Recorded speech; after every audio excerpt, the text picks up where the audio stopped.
En el vivo de hoy te voy a mostrar cómo hacer esquejes que prendan, que enraícen. En este caso vamos a hacerlo de romero y de lavanda. Acá lo que hice con esta planta, que la tengo cultivada directamente en maceta, le corté dos ramas principales, que ya lo vamos a ver al tema del tutorado, para dejarle espacio.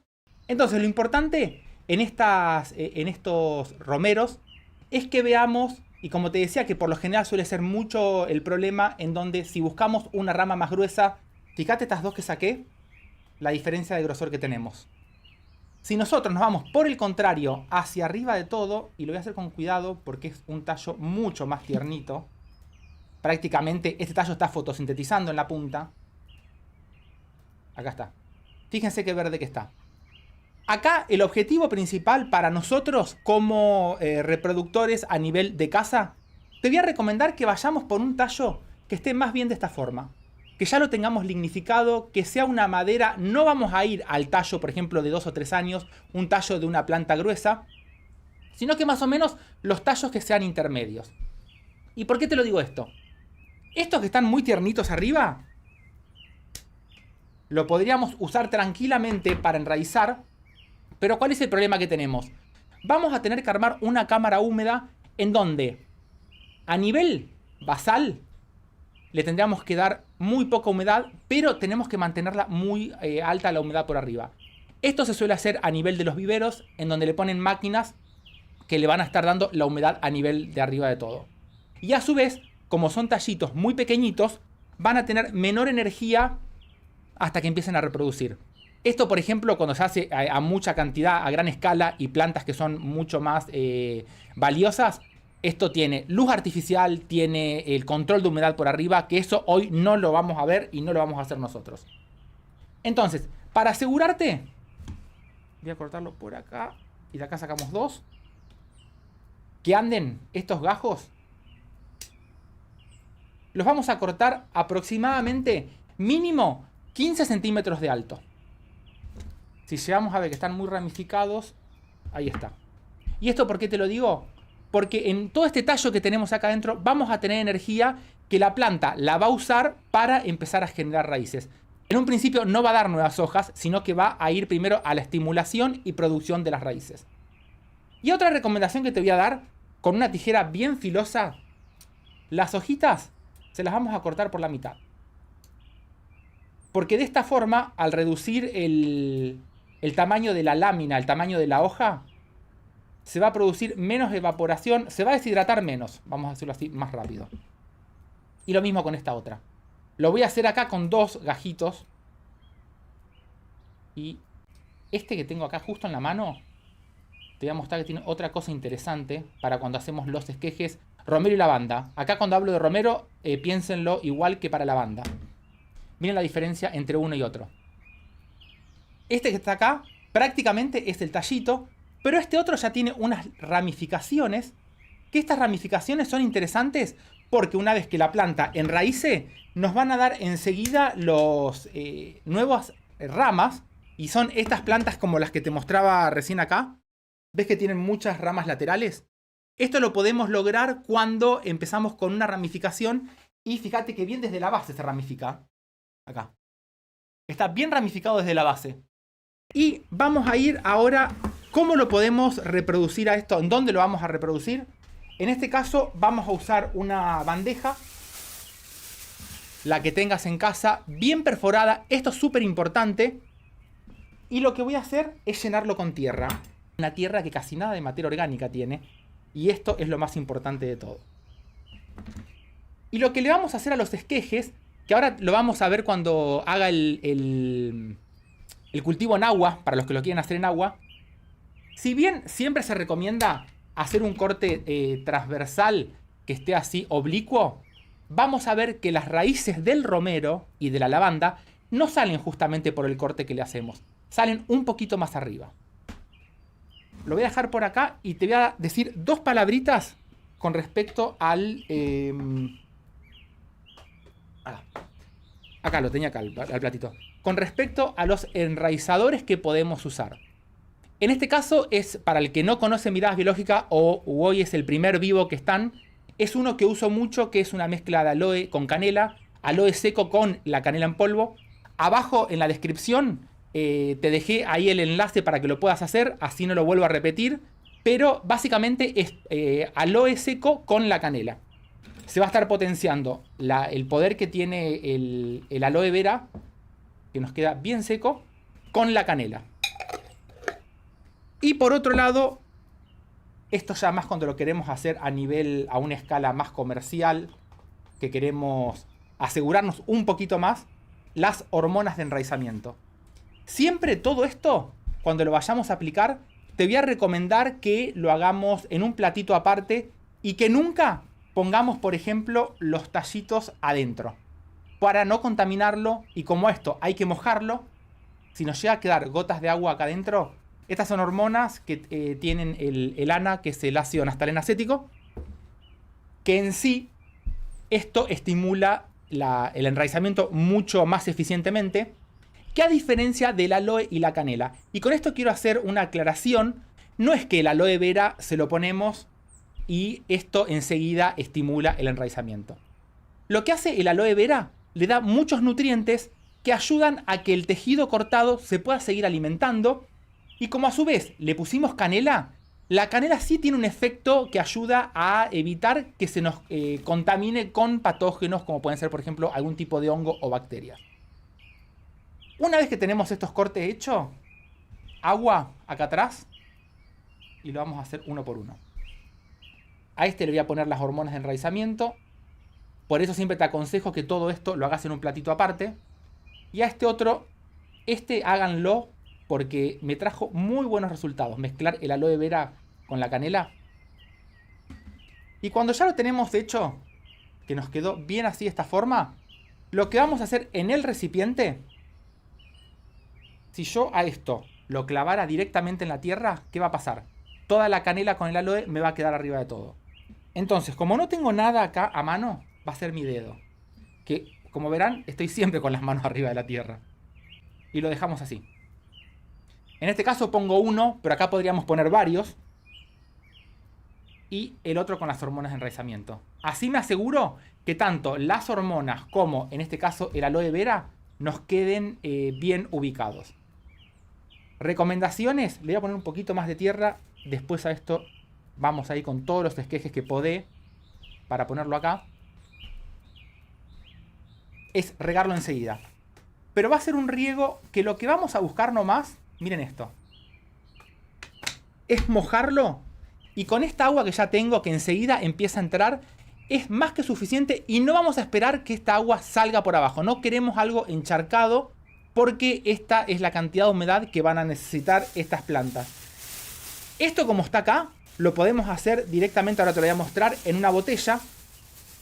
Y lo más importante ahora, en esta etapa de crecimiento, es que mantengamos un nivel de humedad en toda la parte aérea.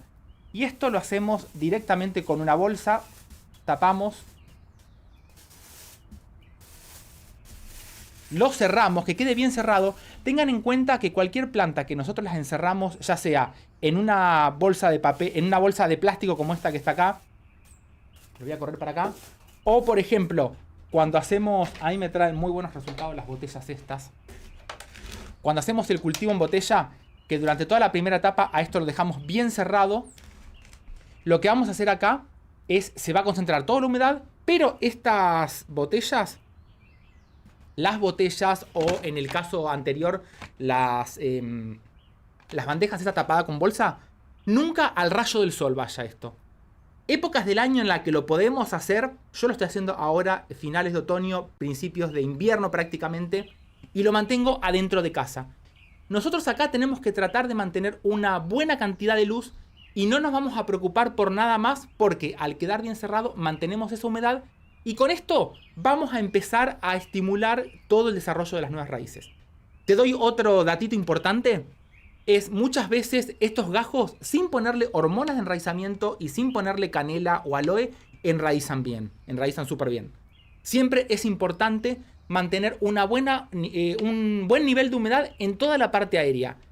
Y en cuanto al riego, que esto ya lo vamos a ver para evitar el fracaso del cultivo de del romero más que nada, Mientras que nosotros toquemos arriba y esté húmedo, no riegan nunca más.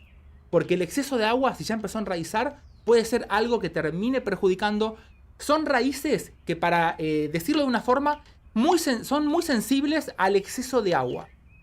Podemos tener un romero como estos que tengo acá al lado, estos súper gigantes así, que si nos pasamos y lo empezamos a regar y lo llenamos de agua, es muy probable que estas plantas se nos terminen muriendo, porque la raíz es, si bien cuando uno, por ejemplo, hace el trasplante, le vemos raíces, que ahora vamos a hacer raíces bien fuertes, el exceso de agua es el peor de los enemigos para este tipo de plantas. Vamos, antes de hacer el trasplante te quiero mostrar, acá me faltó decirles, también funciona el aloe vera poniendo los tallitos así directamente. Antes de ponerlo, lo que te voy a recomendar es que el tallito esté siempre seco, antes de ponerlo por el aloe vera. Lo mezclamos bien acá adentro así y nos tenemos que asegurar que nos quede, ¿ves? ¿Cómo está todo pegajoso? Eso es lo que tiene que quedar para... Es lo que te digo, no es que va a funcionar como una hormona de enraizamiento, sino que son nutrientes extra que ayuda a que se siga alimentando por todo el corte del tejido que hicimos de este romero. Antes de hacer un trasplante, vamos a ver que este es un punto súper importante, no solamente para trasplantar estos esquejes, sino que para el cultivo que hagamos en maceta. Y esto tiene que ver con... Voy preparando todo acá, así lo ven bien. Tiene que ver con el sustrato. El éxito del cultivo del romero es el sustrato que usemos y la maceta. En cuanto a la maceta, acá en casa uso mucho la maceta de barro prácticamente, que es la que mejor me trae resultados porque se nos evapora enseguida el agua. Estas así que las reciclo, y estas. Que esto lo que tiene de bueno que evapora mucha cantidad de agua, ayuda a que el exceso se nos vaya mucho más rápido. Pero todo esto... Podemos tener una maceta de barro espectacular, nunca enlosadas, nunca que tengan baños de vidrio ni nada, sino que sea la maceta de barro que evapore bien el agua. Podemos tener, como te decía, la mejor maceta de barro, pero si tenemos un sustrato que no funciona, no va a servir absolutamente de nada. Y acá traje dos sustratos comerciales, estos dos. Uno ve, por ejemplo, este tipo de sustratos, que lo vemos con perlita. Esto tiene turba, tiene muchos... tiene restos también de la corteza del pino. Y vamos a hacer así, mira. Este va a ser el experimento que vamos a hacer. Lo ponemos en agua, una cucharada de cada uno vamos a poner. Este es otro que se suele vender como compost. Son todos pedacitos de madera también. Y lo vamos a poner en la otra. Y esto, como lo ves acá, fíjate el color que ya tiene. Parece una tierra sacada, una tierra horrible, por decirlo. Una tierra negra horrible, por decirlo. Y lo vamos a poner acá. Voy a mezclarlos un poquitito. Y con esto, lo que vamos a ver... Vamos a esperar que se hidraten un poquito más. Cuando se seca la tierra negra... Miren lo que empieza a pasar acá. Este fue el que se vende como compost. ¿Qué tenemos arriba de todo? Estoy humedeciendo bien porque se me secó la tierra acá en el estudio. Mirá lo que sacamos acá arriba. Esto, cuando vemos mucha materia que flota así, significa que tenemos exceso de materia orgánica. Esta es la que se vende como compost, restos de palito. Este es el otro que también, y fíjate que abajo se ve un poquito más oscuro, cayó algo de tierra que vendría a ser el compost ya mineralizado, el que ya sería una tierra negra.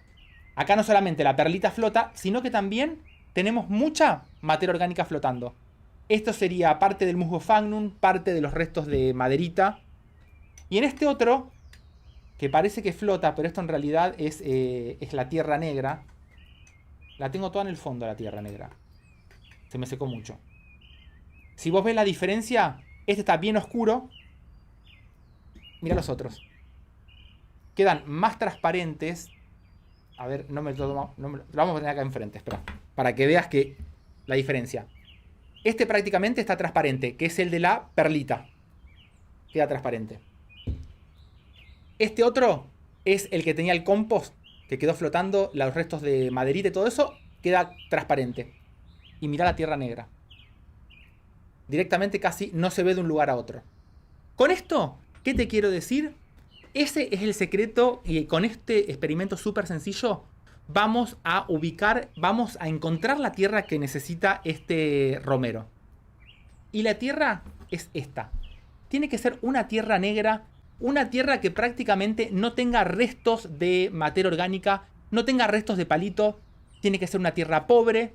Le gusta más un ambiente así más calcáreo, más tirando a un pH apenas alcalino. Pero nunca vamos a comprar una tierra de este tipo y usarla. Porque con esto vamos a aumentar mucho más la humedad a nivel de las raíces. Y esto uno lo ve y dice, mirá, es una tierra espectacular.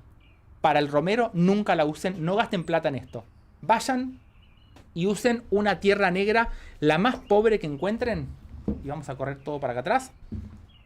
Que vendría a ser esta. Y es la que mejor funciona. La dejo por acá atrás. Y vamos a hacer un trasplante. Fíjense. Acá tengo unos esquejes de romero que puse. Y unos de lavanda. Uno de los grandes problemas que tenemos antes de hacer el trasplante. Con la lavanda más que nada. Es que enseguida la lavanda se va en flor.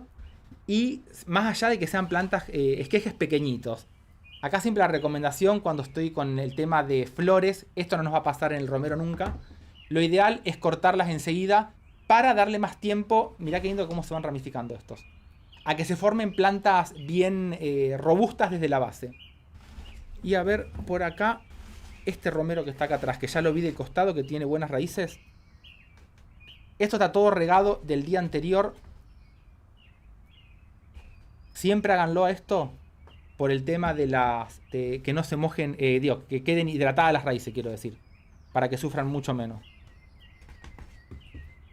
A ver. Mira. Raíces blancas. Esto quiere decir que las tenemos bien en pleno crecimiento. Y ahora, cuando veamos la parte, como te comentaba, del romero, cuando lo hacemos en agua, la voy a limpiar un poquito para que veas que la raíz no sale del corte. ¿Dónde está la punta? Oh, ya ni punta quedó. Pero ves, mira, salen del costado del tallo. A ver, ahí. Tenemos el tallito que termino acá y todo del costado salen. Esto es lo más común en el romero. El tema del corte oblicuo, no oblicuo, eso funciona más que nada para la parte aérea, para cuando tenemos que hacer el corte y el agua de lluvia caiga por un costado. Directamente, y ahora viene la parte más linda de ensuciarse las manos. ¿Ves la tierra que te digo? Esta tierra así común. La tierra negra que te quede, alguna maceta que tengas con tierra vieja, esa tierra es la que tenés que usar.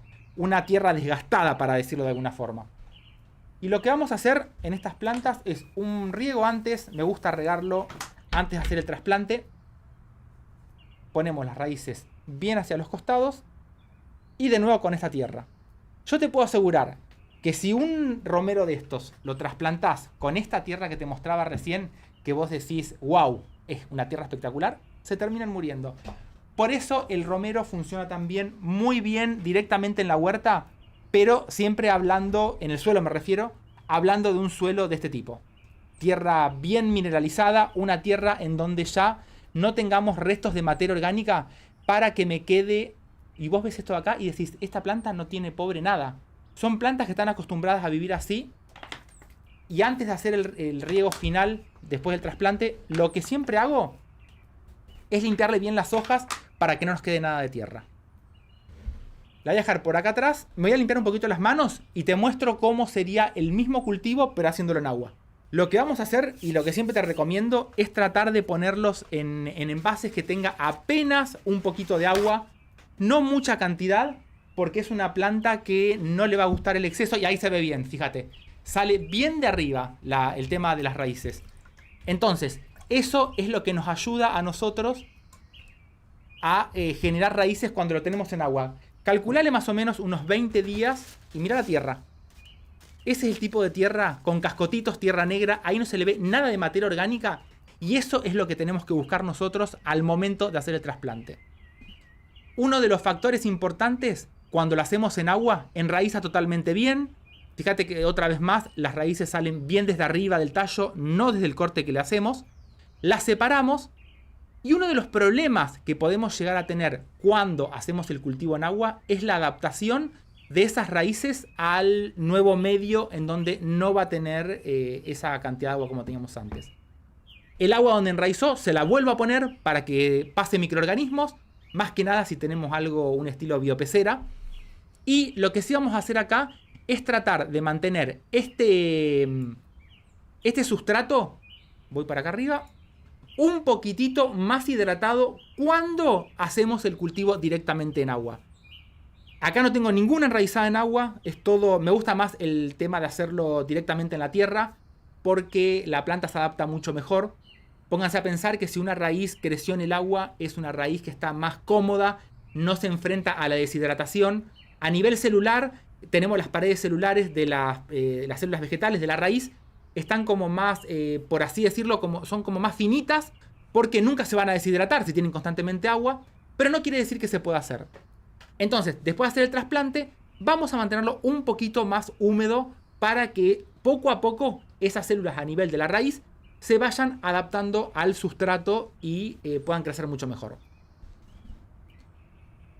Esta misma tierra que les mostraba recién es la tierra que vamos a usar nosotros para hacer todo el cultivo directamente en macetas. Y si estamos hablando, por ejemplo, de hacer un cultivo en tierra, ahí lo que tenemos que hacer es, el punto número 1 es fijarte el encharcamiento.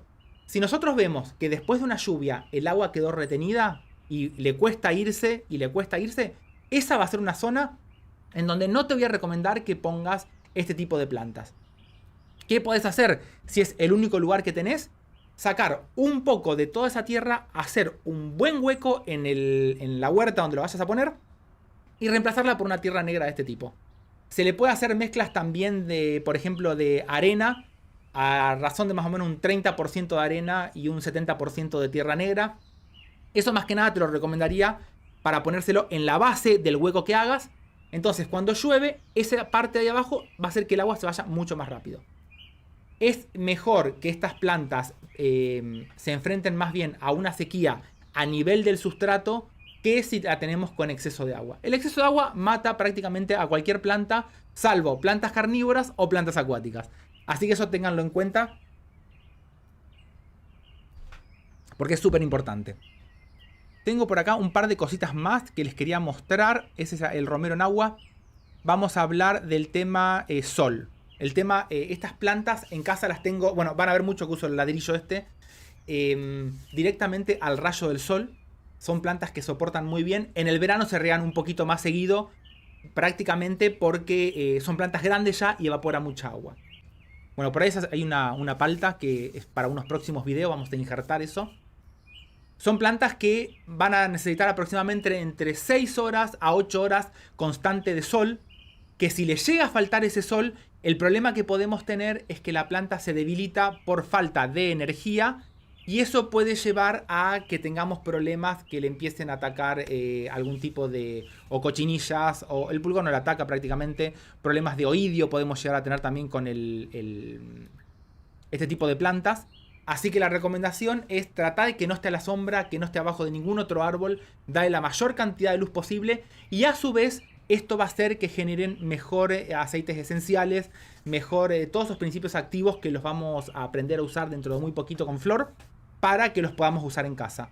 No solamente el romero es una planta que la podemos usar para la comida, sino que tiene un montón de propiedades que prácticamente las vamos a ver todas con Flor. Esperemos que sea para el sábado que viene, si se anima, porque todavía estamos practicando.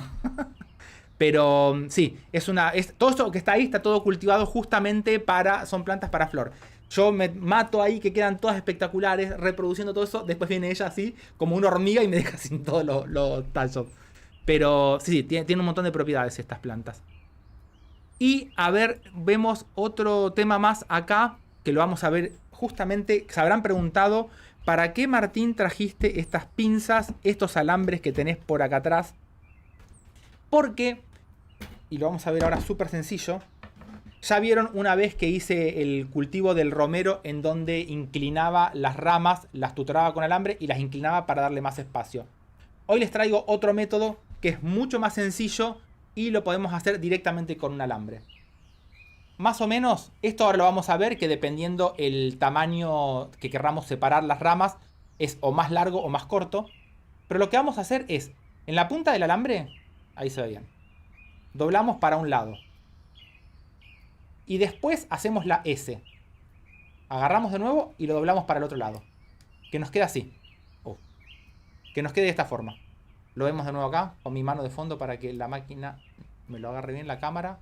Doblamos para un lado y doblamos para el otro lado. Esto, así como lo ven, así y acá, queda el otro contrario. Ahí se ve bien perfecto. Esto es lo que vamos a usar ahora y te voy a mostrar por qué es importante en el romero. Es normal que suceda, ya desde una plantita pequeñita, fíjense la que trasplantamos, que nos crezcan todas las ramas muy juntas, que se agrupen mucho. Y esto puede traer problemas que si no tenemos me estoy mojando todo, una buena ventilación, más que nada en la parte central, puede traer muchos problemas, principalmente, por ejemplo, del oidio. Y esto hace que la planta se nos venga abajo enseguida. Entonces, teníamos dos opciones. Una que les había mostrado, que también le dejé el video abajo para los que no lo vieron, cómo tutorar el romero y hacer que las ramas se vengan abajo, tumbarlas así de esta forma, para que a su vez ramifique mucho más.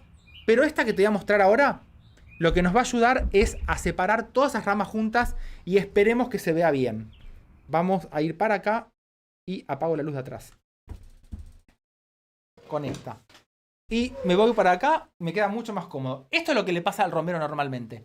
Son plantas que crecen muy agrupadas, pero ahora, con estos ganchitos que hicimos, vamos a tratar de, por ejemplo, enganchar las ramas así y empezar a separarlas. Acá no se va a ver muy enseguida, vamos a empezar a ponerle más. Fíjense estas que están acá atrás, estas dos quedan muy juntas. Lo que hacemos en esto, te lo voy a mostrar acá. Fíjate, ¿ves que tenemos la S acá arriba? Esto va a ir enganchado así, en la rama, y con esto las podemos mover. Esto mismo lo vamos a ver acá. Entonces, es prácticamente prueba y error hasta que veas cómo querés la planta separarla. Y el objetivo acá es tratar que nos quede mucho más abierto toda la parte central. Fíjate cómo de a poco con estos alambres las podemos ir separando. En este caso tengo las dos juntas acá. Y mirá. Y uno más por acá. Esto lo que tiene de bueno es que a la planta, después, una vez que agarró la distancia, ya la tenemos. Acá lo hice así bien rápido, pero mirá cómo quedó. De una planta que estaba totalmente así, con las ramas así, se empieza a abrir. Esto mismo, y te hice un videito especial para que lo veas. Fíjate cómo estaba. Esas ramas estaban todas juntas. ¿Y con qué las separamos? Con estos ganchitos que te mostraba hacer recién, con la doble S. Y lo que logramos es esto que parece mentira. Entra mucho más el sol, mucho más la aireación y el romero también produce mucho mayor cantidad de hojas. Y es una forma súper fácil porque lo único que haces es... ahí están los alambres. Ahí se ven mucho mejor que lo de recién acá. Esto háganlo más que nada cuando las plantas se vienen bien grandes y hace totalmente la diferencia. Son plantas que resisten al frío. Hay unas nuevas variedades que se sacaron acá en Argentina que están resistiendo a las heladas menos 8 grados, que es una locura total. Y después, en cuanto un dato más importante así que tengo, es que son plantas, las de casa ya llevan aproximadamente unos 2 años y medio, pero son plantas que pueden durar hasta 5 o 6 años. Mi abuela tenía un romero que era la envidia de todo el mundo. Nadie podía tener las plantas como las tenía mi abuela. Como siempre dicen, mano verde. Aproximadamente a partir del 5.º año es una planta que ya se empieza como a venir abajo. Hay que tener mucho cuidado con el tema de la poda. Cuando se hace el corte, que siempre te recomiendo que sea oblicuo para que si llueve el agua caiga más fácil. Acá, bueno, esta es la que vimos recién, pero en una planta adulta, si nosotros podamos como la que te mostré recién acá, si hacemos la poda de las ramas, hacemos toda la renovación para que rebrote desde abajo. Eso es importante porque a medida que va pasando el tiempo, la planta se va debilitando y pierde totalmente. Empiezan a aparecer las hojitas mucho más flaquitas, serían más como una tirita, no tan gruesas. Y eso es toda una señal que hace que nos muestra a nosotros la planta que se nos está viniendo abajo. Tengan en cuenta, como resumen de todo este vivo, factores muy importantes, si se los tengo que decir, del más importante al menos importante, el sustrato. No compren ese sustrato carísimo. Este sustrato, como te mostraba recién, que tiene la perlita, tiene musgo sphagnum, tiene fibra de coco, compost, tierra negra, no. Eso no nos sirve para el romero, se va a morir, retiene mucha cantidad de agua y no es lo que le gusta a la planta. Solamente nos vamos a ir con esto. Tierra negra, de la común, de la que te sobró, la que tenés en una maceta, que ya la cultivaste rosas, por ejemplo, y te quedó esa tierra ya sin materia orgánica, sin restos de maderita, ni nada de eso. Esa es la tierra que le gusta al romero. Ese es el secreto principal.